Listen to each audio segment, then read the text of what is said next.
ములుగు జిల్లా ఏటూరు నగరం డివిజన్ వ్యాప్తంగా అభయ అరణ్య ప్రాంతాల్లో ఆవాసాలు ఏర్పాటు చేసుకుని జీవనం సాగిస్తున్న గుత్తికోయల జీవితంలో ఇప్పపువ్వు సేకరణ ప్రధాన పాత్ర పోషిస్తుంది. గత 3 దశాబ్దాల క్రితం ఛత్తీస్గఢ్ రాష్ట్రం నుండి వలస వచ్చిన గుత్తికోయల తెలంగాణ రాష్ట్రంలోని గోదావరి తీరం వెంబడి ఉన్న అటవీ ప్రాంతాల్లో తోగులు వాగులు నీటి అవసరాలు చూసుకొని ఆవాసాలు ఏర్పాటు చేసుకుని జీవనం సాగిస్తారు. వేసవి కాలం వచ్చిందంటే చాలు కూలి పనులు లేక అడవిలో కిలోమీటర్ల మేర తిరిగి ఇప్పపువ్వు సేకరణ చేస్తారు. వేసవిలో ఇప్పపువ్వు సేకరణ గుత్తికోయల జీవనంలో ప్రధాన పాత్ర పోషిస్తుంది. అలా సేకరించిన పువ్వును గూడలలో ఆరబోసుకొని ఎండిన ఇప్ప పువ్వును అమ్ముకొని వచ్చిన డబ్బులతో జీవనం సాగిస్తారు. ప్రతి ఏటా ఇప్ప పువ్వు సేకరణతోనే వీరి జీవనం కొనసాగుతుందని గుత్తికోయలు అంటున్నారు.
ధైర్యదా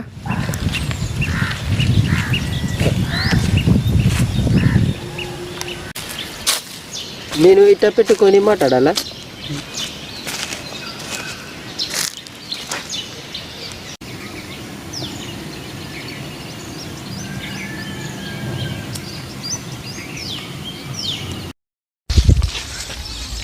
ఈవిడ పాప అవునాలి.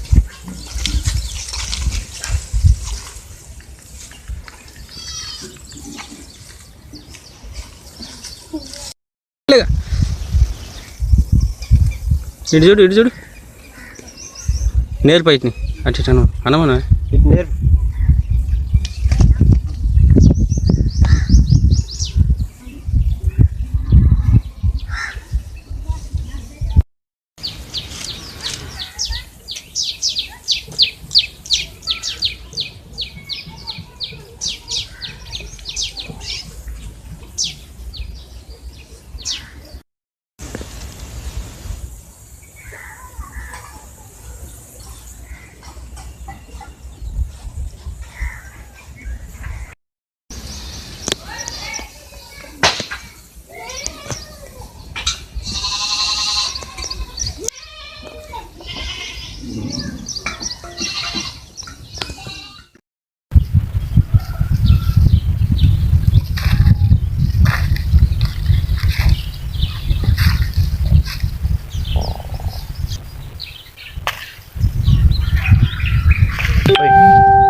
Vaya, ma.